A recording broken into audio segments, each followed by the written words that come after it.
They thought humanity was broken. Then we struck back like thunder. Part 1. The Fall. The morning sky over 7 was beautiful. 2 suns rose slowly above the purple mountains, painting the clouds in shades of orange and gold. Park stood at her office window and watched the light spread across the mining colony below. 12,000 people lived here, working the rich mineral veins that made this distant world valuable to Earth. Had been colony administrator for 3 years. Before that, she served 15 years in the military as a logistics officer. She knew how to move supplies, manage people, and solve problems. Running a mining colony was supposed to be her quiet retirement. She was 46 years old and tired of conflict. The piece ended at 8:47 hours. Her communication panel lit up with emergency alerts. The young woman who handled all colony communications appeared on the screen. Her face was pale with fear. Administrator Park, we have contacts, many contacts. They came out of nowhere. Felt her stomach drop. How many? 37 ships. They match signatures. The Dominion. Every human knew that name. They were an ancient empire that had ruled this part of the galaxy for 10,000 years. They saw younger species as tools to be used, resources to be taken. Humanity had avoided direct contact with them for decades, staying small and quiet on the edges of explored space. That time was over. Activated the colony-wide alarm. The sound echoed across every building, every street, every mine entrance. People stopped working and looked up at the sky. Burst into her office 30 seconds later. He was the chief of colony security, a big man with a scar running down his left cheek. He had earned that scar fighting pirates on the frontier 10 years ago. His eyes were hard but calm. Orders, he asked simply. Get everyone to the shelters. Activate orbital defenses. Send a distress call to Earth Central. Nodded and ran. Watched him go, then turned back to the window. High above, she could see lights moving against the stars. The fleet was descending. The orbital defense platforms fired first. Bright beams of energy shot upward, striking the lead ships. But the vessels were protected by shields that glowed like liquid crystal. The beams splashed harmlessly against them. The response was immediate and terrible. The ships fired back with weapons that had never seen before. Purple light cut through space and hit the defense platforms. They exploded one by one, breaking apart like toys. The battle lasted 43 minutes. It was not really a battle. It was an execution. When the orbital defenses were gone, they began landing troops. Their soldiers were tall and thin, with skin that looked like polished glass. They moved in perfect formation, their weapons humming with energy. They did not speak. They did not need to. Organize the security forces for a defense of the main colony center. They had pulse rifles and determination. They had training and courage. But they were 200 people against thousands of alien soldiers with superior technology. Watched the first firefight from the command center. Her people fought bravely. They held near the power station for almost 20 minutes. Then they brought forward a heavy weapon that turned the barricade into dust. 16 humans died in that single moment. She made the decision that would haunt her forever. All forces stand down, she said into the communication system. Her voice was steady, but her hands were shaking. Lay down your weapons. Do not resist. His voice came back, rough with anger. We can still fight, we can. We can die, all of us, including the children in the shelters. She closed her eyes. Stand down, that is an order. Silent, then slowly the shooting stopped. The general arrived 1 hour later. His name was, and he stood 8 feet tall. His crystalline body pulsed with inner light, and his eyes were like black diamonds. He looked at the way a scientist might look at an insect. You are the leader of this colony, he said. His voice was cold and musical, like wind through broken glass. I am the administrator, yes. Made a sound that might have been laughter. Administrator, such a small word for such a small creature. Your species has been studied by the Dominion for many years. We know what you are: weak, divided, ruled by emotions that cloud your thinking. You fight among yourselves constantly. You cannot even agree on how to govern your own worlds. Said nothing. She kept her face empty of expression. This colony will serve as an example, continued. Your other settlements will watch what happens here. They will learn the cost of existing in space that belongs to the Dominion. They will learn to submit, or they will learn to die. He turned to his soldiers and gave orders in his own language. The crystalline troops began moving through the colony, gathering humans and pushing them toward the central plaza. Families were separated. Children screamed for their parents. Workers were pulled from shelters and forced to march. Was dragged past, her communication equipment smashed on the ground behind her. The young woman looked at her administrator with desperate eyes, gave her a small nod, trying to say without words that this was not the end. Was brought forward with his hands bound behind his back. His weapons were gone, his uniform torn, but he walked with his head high, refusing to show fear. When the guards pushed him past, he caught her eye for just a moment. He tapped his chest twice with his bound hands. It was an old signal from their military days together, remembered teaching it to new soldiers during training exercises. It meant one thing: not over yet. She kept her face still, as was pushed into the crowd of prisoners. Watched the humans being gathered together.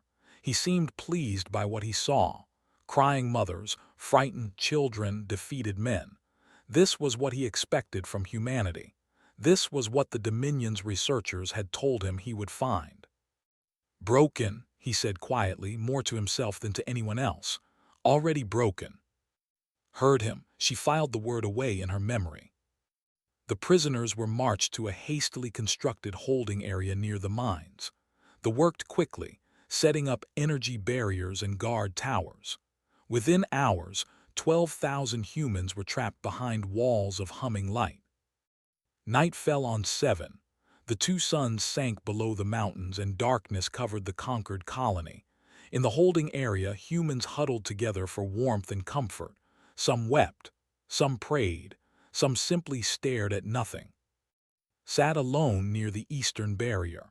She watched the guards patrol outside, their crystalline bodies glowing faintly in the darkness. They were confident. They were certain of their victory. They thought humanity was broken. Looked up at the stars and began to plan. Word count: 1,217. They thought humanity was broken. Then we struck back like thunder. Part 2: The Cage. 3 weeks passed inside the prison compound. They had organized everything with cold efficiency. They divided the humans into groups based on their skills. Miners in one section, engineers in another. Families were kept apart, children separated from parents, husbands from wives. Believed that breaking family bonds would break human spirits completely. He had read reports about human attachment patterns. He knew that humans formed deep emotional connections with each other. In his mind, this was a weakness to be exploited. He was wrong, but he did not know it yet.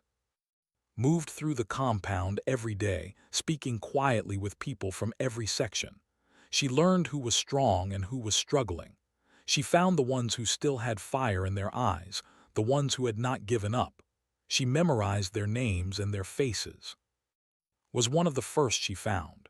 He was the colony's chief doctor, a gentle man with gray hair and steady hands. They had given him almost nothing to work with: a few bandages, some basic medicines. They did not care if the humans lived or died as long as they died quietly. But refused to let people die. He set up a hidden clinic in a corner of the compound, using tools he made from garbage and medicines he created from plants growing near the barriers. He worked 20 hours a day, sleeping only when his body collapsed from exhaustion. "I need help," he told one night. "I cannot do this alone." "What do you need?" "People who can learn quickly, people who can keep secrets." found him 12 volunteers by the next morning. Worked differently. He could not practice medicine, but he could teach people to fight. At night, when the guards were less attentive, he gathered small groups in the shadows. He showed them how to throw a punch, how to block an attack, how to move silently. He taught them to make weapons from anything: sharp rocks, pieces of metal, torn cloth wrapped tight around fists. "We are not ready to fight," he told them honestly. "Not yet, but when the time comes, you will know what to do." The youngest member of their growing resistance was Nam, a 17-year-old mechanic. Before the invasion, she had maintained the mining equipment. She was small and thin, barely 5 feet tall, but she had a gift that no one else possessed. She could fit through the ventilation shafts that ran throughout the compound. Discovered this by accident when she saw squeeze through a gap in the wall that seemed impossibly small. "How did you do that?" asked, amazed. Shrugged. "I have always been good at fitting into tight spaces. My father used to call me his little mouse." Her father had died in the first attack, did not talk about it. She channeled her grief into action. Within a week had mapped every ventilation shaft, every drainage tunnel, every gap in the compound structure. She could move from one end of the prison to the other without being seen. She carried messages between groups, brought supplies to clinic, and reported on guard movements. Worked on a different problem. They had destroyed all communication equipment, but had spent her whole career building and repairing such devices. She scavenged parts from garbage heaps, hidden from guard patrols by other prisoners who pretended to search for food. Slowly, piece by piece, she built a small transmitter. "It is not strong enough to reach Earth," she admitted to, "but maybe strong enough to reach something closer, if there is anything out there to hear us." Called to his command center on the 18th day. 2 guards escorted her through the barrier and across the compound to a building that had once been the colony administration center. Her old office had made it his own. He sat behind her desk, his crystalline body catching the light from screens that displayed information about the prisoners. He gestured for her to sit across from him, like she was a guest rather than a captive. "I have been watching you," he said. "You move among your people, you speak with them. What do you talk about?" "Survival," answered. "How to stay alive, how to keep hope." Hope tilted his head, studying her. "An interesting concept. The Dominion has observed that humans cling to hope even when it is clearly foolish. You hope when there is no reason to hope. Why?" "Because that is what humans do. It is inefficient, it prolongs suffering." Kept her face calm. "Perhaps." Leaned forward. "Tell me about your command structure. How do human leaders make decisions? Who do they consult? How is authority distributed?" She answered his questions with long, complicated explanations that said nothing useful. She talked about committees and protocols, about reports and meetings. She made human leadership sound boring and bureaucratic. It was not entirely a lie. Human organizations could be slow and complicated, but knew that when humans truly needed to act, they could throw away all the bureaucracy and move as one. Did not understand this. He heard her words and believed that humans were trapped by their own systems. "Thank you," he said finally, dismissing her with a wave. "You may return to your people. I think I understand now why humanity has never achieved greatness. You are too busy following procedures." Walked back to the compound with guards on either side. She kept her eyes down, her shoulders slumped. She looked defeated. She looked broken. Inside, she was smiling. That night, finished her transmitter. She found in the shadows near the eastern barrier and showed her the small device hidden in her sleeve. "I can send one signal," whispered. "Just one. The power cell will burn out after that. Where should I aim it?" Thought about the geography of 7. They controlled the colony and the surrounding lowlands, but the mountains to the north were wild and difficult. The aliens had not bothered to search them thoroughly. "There was an emergency beacon in the mountains," said. "Old mining survey equipment. It might still work. Try that frequency." nodded, and slipped away into the darkness. An hour later, she returned. Her face was pale, but her eyes were bright with something that might have been hope. "Someone answered," she breathed. "Someone is out there. They said they have been waiting." Felt her heart beat faster. She reached out and gripped his hand. "Then we are not alone," she said, "and this is not over." Above them, the stars wheeled slowly through the night sky. The guards continued their patrols, seeing nothing unusual. The prisoners slept or pretended to sleep. But something had changed. A spark had been lit in the darkness, and sparks, given time and fuel, could become fires. Looked toward the mountains and wondered who was waiting there. Whoever they were, they had survived. They were free, and now they knew that others were fighting too. The cage was still locked, but the first crack had appeared in its walls. Word count, 1,221. They thought humanity was broken. Then we struck back like thunder. Part 3, The Spark. The mountains of Seven were cold and dangerous. Sharp rocks cut through boots, and the thin air made every step exhausting. Most species would have died trying to survive there. Humans were not most species. Had been a mining supervisor before the invasion. When the ships appeared in the sky, he was leading a team in the northern excavation site, far from the main colony. He had watched the attack through binoculars, helpless, as the orbital defenses fell and the enemy landed. He knew they could not save the colony, but he could save his team. Within hours, led 43 miners deep into the mountains. They took everything they could carry: food, water, tools, explosives. Mining operations always kept explosives ready. Now those explosives would serve a different purpose. Over the following weeks, more survivors found them. Workers who had been in outlying facilities, a family who had hidden in a cave, 3 security officers who had escaped the first roundup. Their numbers grew slowly but steadily. Song arrived on the 12th day. She had been the colony's demolitions expert, responsible for controlled blasts in the mines. She was a small woman with short hair and calm eyes that missed nothing. She walked into camp carrying a bag full of detonators and a rifle she had taken from a dead soldier. "I killed 2 of them," she said simply. "They did not expect a human to fight back." Made her his second in command that same day. By the time signal reached them, the mountain survivors numbered 212 people. They had food stores that would last months. They had weapons taken from patrols they had ambushed. They had explosives carefully hidden throughout the mountain passes. And they had been waiting for exactly this moment. Made the first contact mission. She traveled alone through the drainage tunnels that had mapped, moving at night, avoiding patrols. The journey took 6 hours each way. She returned with information about conditions inside the compound, lists of prisoners who could be trusted, and a message from. "She wants to coordinate," reported to. "Hit them from outside while they cause problems inside. Make the occupation expensive." Studied the maps had brought. He saw the supply routes they used, the patrol patterns, the weak points in their perimeter.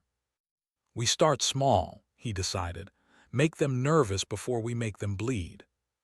The first attack happened 3 days later. A supply convoy traveled along a mountain road, bringing equipment to a new outpost they were building. The road passed beneath a steep cliff. Had placed charges in that cliff 2 weeks earlier, waiting for the right moment. The explosion brought down a wall of rock that buried 4 vehicles and killed 8 soldiers. The survivors reported that the mountain itself had attacked them. Their commanders blamed faulty geological surveys and ordered engineers to review all routes. They did not suspect humans. The second attack targeted a communications relay. These small towers allowed them to coordinate across the planet. Sent 3 people to destroy one, using a simple plan: cut the power cable, set a delayed charge, and disappear before anyone noticed. The relay exploded at midnight. They spent 2 days investigating before concluding that a power surge had caused the failure. They installed a new relay and increased monitoring of their equipment. They still did not suspect humans. Inside the compound, received reports of these attacks through tunnel network. She shared the news carefully, telling only the people she trusted completely. Morale improved. Prisoners who had seemed completely broken began to stand a little. Intensified his night training. More people joined his sessions. They practiced fighting moves in whispers, teaching each other what taught them. A network of resistance spread through the compound like roots beneath the soil. The fourth week brought the first escape attempt. Planned it carefully. He started a fight in the eastern section of the compound, shouting insults at another man who was part of the plan. Guards rushed to break up the confrontation, pulling officers away from other positions. In the confusion, 40 prisoners slipped through a gap in the barrier that had discovered. They ran into the darkness, heading for the mountains, while guards dealt with the staged fight. They realized what had happened within an hour. They sent patrols after the escapees, hunting them through the rough terrain, but had prepared the escape route. Hidden guides led the fleeing prisoners through safe paths. Explosives collapsed tunnel entrances behind them, blocking pursuit. 37 of the 40 made it to the mountain camps. 3 were caught and executed publicly as a warning. Was not pleased. He gathered his officers and demanded explanations. How had prisoners escaped? How had they known where to run? Who was coordinating this? His officers had no answers. They had been watching the prisoners constantly. Their sensors had detected nothing unusual. The humans still seemed broken, still seemed defeated. They are hiding something, said, find it. But finding hidden things among humans was difficult. They did not understand human body language. They could not read human expressions. They did not know how to tell if a human was lying or afraid or planning something. Made sure of that, she coached people on how to act defeated. Look down when guards approach. Speak quietly. Never show anger, never show hope. The prisoners became actors, playing the roles of broken people, while their spirits grew stronger each day. On the 32nd night of the occupation, built a second transmitter. This one was more powerful, using parts smuggled from the mountain camps through tunnels. Recorded a message personally. She spoke directly to, using his own language. Had helped her learn the words, practicing them until her pronunciation was perfect. You studied us for decades, said into the recorder. You learned nothing. They broadcast the message on personal frequency, the channel he used to communicate with the orbiting fleet. He received it while eating his evening meal. The crystalline general stared at his communication device for a long moment. Then he crushed it in his hand, shattering it into pieces. For the first time, he felt something he had never felt before when dealing with a conquered species. He felt uncertain. Outside his window, the compound was quiet. Prisoners moved slowly between buildings, heads down, shoulders slumped. They looked defeated. They looked broken. But somewhere in the mountains, lights flickered. Somewhere in the tunnels, messages passed. And somewhere in the hearts of 12,000 humans, a fire was growing. The spark had caught, the flame was spreading, and was only beginning to understand how badly he had underestimated his enemy. Word count, 1,198. They thought humanity was broken, then we struck back like thunder. Part 4, The Storm Gathers. 6 weeks into the occupation, they controlled the cities and the lowlands of 7, but they controlled nothing else. The mountain resistance had grown to 800 fighters. Some were former soldiers and security officers. Most were ordinary people, miners, engineers, teachers, farmers. They had learned to fight because they had no other choice. They had learned to kill because the alternative was slavery. Organized them into small units that moved constantly through the mountains. They never stayed in one place for more than 2 days. They communicated through runners and hidden signals. They could not find them because they were everywhere and nowhere at the same time. led the raids. She planned each one carefully, choosing targets that would hurt the enemy while keeping her people safe. Supply depots, fuel stations, patrol vehicles that wandered too far from support. Her team struck fast, disappeared faster, and left chaos behind them. The escaped prisoners from the compound joined the fight with desperate energy. They had seen what they did to humans. They had lost family members, friends, everything they loved. Their anger was cold and patient, the kind of anger that burns slowly but never goes out. Inside the main compound, remained in place. Some of her people asked why she did not escape with the others. She explained it simply. They were watching for leaders. If she stayed visible and cooperative, they would watch her instead of looking for the real command structure growing in the shadows. She was the distraction, the bait, the calm center of a storm they could not see forming. Coordinated escapes every week now. Small groups, never more than 30 at a time, slipping away through routes that kept finding. They increased their patrols, built more barriers, installed more sensors. None of it helped. Humans were clever and determined and willing to take risks that the crystalline aliens could not understand. Continued his work in the hidden clinic, but he had taken on a new task. The resistance had captured several wounded soldiers in their raids. Most died quickly, but a few survived long enough to examine them. What he discovered changed everything. They were crystalline beings.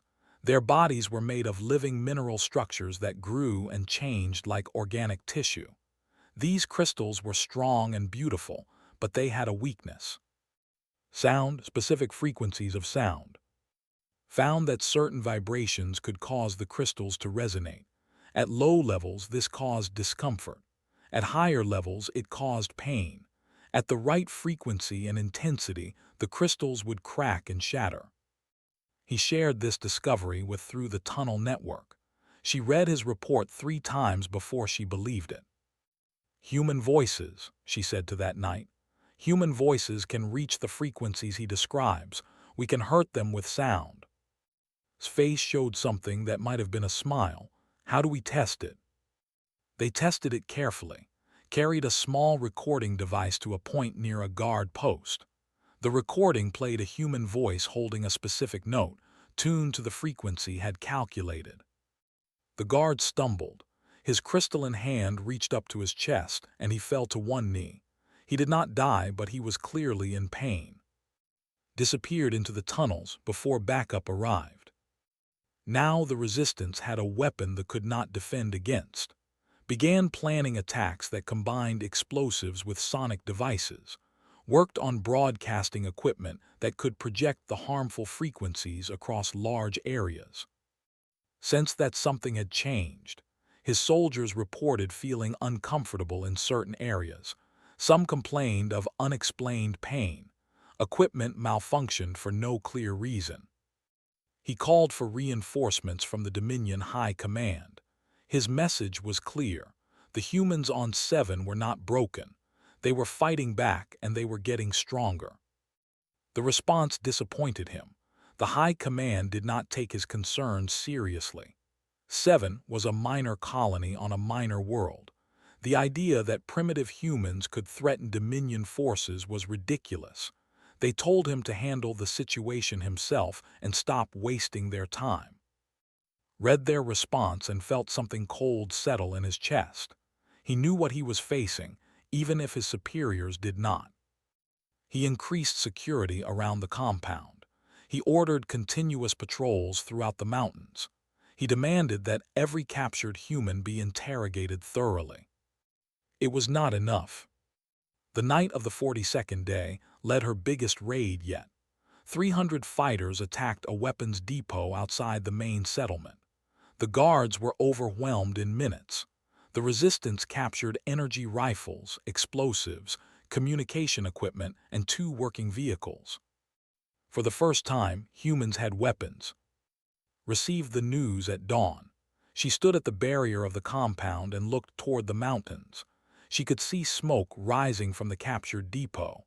She could hear distant sounds of celebration. The guards around her looked nervous. Their crystalline faces showed no expression, but their movements were quick and uncertain. They were beginning to understand that they were not as safe as they believed. That evening finished her broadcasting equipment. It was crude but powerful, capable of sending sound across every speaker on the planet. "One broadcast," she told. "We can make them all heard at once." "Not yet," replied. "We save it for when we need it most." Instead, they tested their weapons in smaller ways. A resistance team sang an old war song outside a patrol station. 3 soldiers collapsed, their internal crystals cracked and damaged. The others fled in confusion. The story spread through the compound like wildfire. Humans could hurt the just by singing. The aliens who had conquered them, who had seemed invincible, could be brought low by human voices raised in unity. Hope became something stronger than hope. It became belief. Felt the change even if he could not see it. The prisoners still looked defeated when he walked among them. They still kept their eyes down and their voices quiet, but something was different. There was tension in the air, like the moment before a thunderstorm breaks. He called to his office one final time. "You know something," he said. "You have been planning something. I can see it in the way your people move." Looked at him calmly. "We are prisoners. We move the way prisoners move." "You are lying." "Perhaps." Leaned forward. "I have studied your species for my entire career. I know humans better than any alive. You are weak. You are emotional. You break under pressure." "That is what your studies told you," agreed. "And you believe the studies were wrong." Met his eyes directly. It was the first time she had done that since the invasion. "I believe," she said slowly, "that you studied the wrong things." She was escorted back to the compound. Watched her go, feeling that cold uncertainty grow heavier in his chest. Outside, the clouds were building over the mountains. Somewhere in the distance, thunder rumbled. The storm was almost ready to break. Word count, 1,213. They thought humanity was broken. Then we struck back like thunder. Part 5, Thunder. The battle fleet arrived at dawn on the 56th day. 20 warships dropped out of faster-than-light travel and took position above 7. Their crystalline hulls caught the light of the twin suns, glowing like deadly jewels against the dark sky. Had finally received his reinforcements, but they had not come to help him control the colony. They had come to destroy it. The Dominion High Command had grown tired of his reports about human resistance. Their solution was simple: eliminate all resistance by eliminating all humans. Was ordered to withdraw his ground forces to a safe distance. The fleet would bombard the mountains until nothing remained alive. It was a brutal plan. It was also exactly what had predicted they would do. She had spent weeks preparing for this moment. Every piece of the resistance had been moved into position, waiting for the signal. They had one chance to turn the battle around. If they failed, they would all die. But humans had never been good at accepting death quietly. The attack began at noon, launched from every direction at once. Led 500 fighters against the planetary shield generator, the massive installation that protected the ground forces from their own fleet's weapons. Without the shield, orbital bombardment would kill the occupation forces along with the humans. They knew this. They had placed their strongest defenses around the generator. It did not matter. Had spent 2 weeks studying the generator's defenses. She knew every patrol route, every sensor position, every weak point in the perimeter. Her demolition teams moved like shadows through the outer security, planting charges at structural points that they had never thought to guard. The first explosions took out the sensor network. The second wave destroyed the backup power systems. By the time the commanders understood what was happening, fighters were inside the generator compound itself. The battle was brutal. Humans died by the dozens, cut down by energy weapons, crushed by crystalline soldiers twice their size. But more kept coming, pressing forward through the chaos, driven by rage and hope, and the knowledge that this was their only chance. At the main compound led the uprising. 300 prisoners armed with stolen weapons and crude sonic devices crashed through the barriers. The guards, already weakened by weeks of unexplained pain and anxiety, broke under the sudden assault, ran through the tunnels, carrying messages and supplies to fighting groups throughout the settlement, set up emergency medical stations at key points, ready to treat the wounded. Every person who could hold a weapon joined the fight. Walked into his command center as the battle raged around them. She carried no weapon. 2 guards tried to stop her and fell when sonic transmitter hit them with a targeted burst of sound. The general stood behind his desk, watching through the windows as his occupation crumbled. His crystalline face showed no expression, but his hands were clenched into fists. "You planned this," he said, "all of it from the beginning." "Yes." The surrender, the cooperation, the defeated looks, it was all false. Not false, Patient walked toward him slowly. "You saw what you expected to see. Broken humans, weak humans. You never considered that we might be waiting." "Waiting for what?" "For you to stop paying attention." The shield generator exploded. The blast lit up the sky like a second sunrise. The shockwave shattered windows across the settlement. In the command center, staggered as the building shook around him. Had rigged the generator to overload rather than simply shut down. The electromagnetic pulse that followed crippled every vehicle and communication system within 10 miles. Their coordination dissolved into chaos. And then activated the planetary broadcast. Every speaker, every communication device, every piece of equipment that could produce sound suddenly began playing the same thing, a human choir singing an ancient war hymn. The frequency had been tuned precisely to specifications. Across 7 soldiers fell. Their crystalline bodies resonated with the sound, cracking and shattering from the inside. Some died instantly.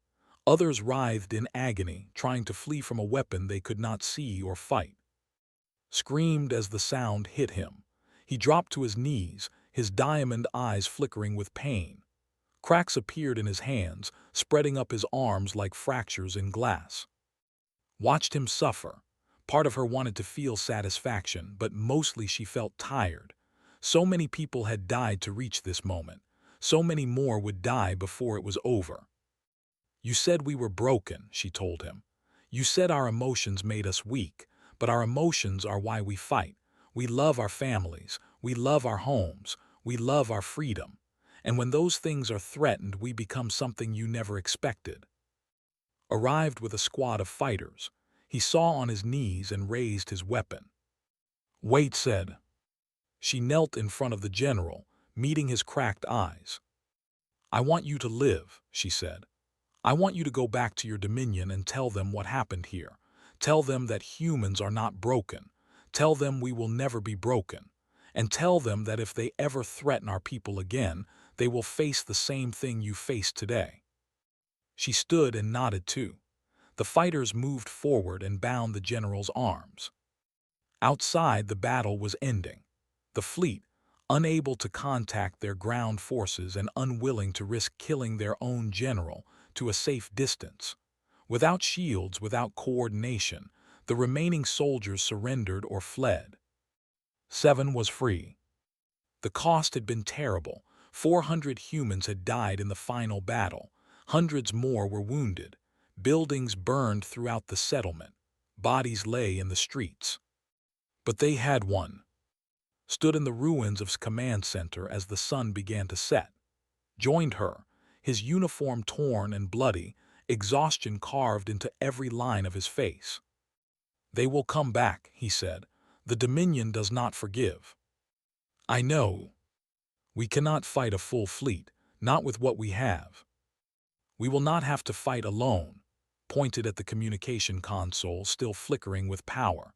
"Sent everything to Earth Central, the recordings of the invasion, the discovery about their weakness, proof of what we did here, Right now, every human colony in the galaxy knows what happened. They know we can win. Was quiet for a moment. Then he smiled, a rare expression on his face. They thought we were broken. They learned better. A message came through on the console. His voice, tired but triumphant. Communication from Earth Central Command. They say the fleet is coming. They say to hold the line. Looked out at the sky, where stars were beginning to appear through the smoke. Somewhere out there, human ships were burning toward them at impossible speeds. Somewhere out there, humanity was waking up. They had studied humans for decades. They had learned about human weakness, human divisions, human failures. But they had missed the most important thing. When humanity was pushed, humanity pushed back. When humanity was broken, humanity rebuilt. And when humanity was threatened, humanity struck back like thunder. Reached out and touched the window, feeling the cool glass against her palm. "Let them come," she whispered. "We will be ready." Far away, in the heart of human space, the fleet was already moving. The war had just begun. Word count, 1,322.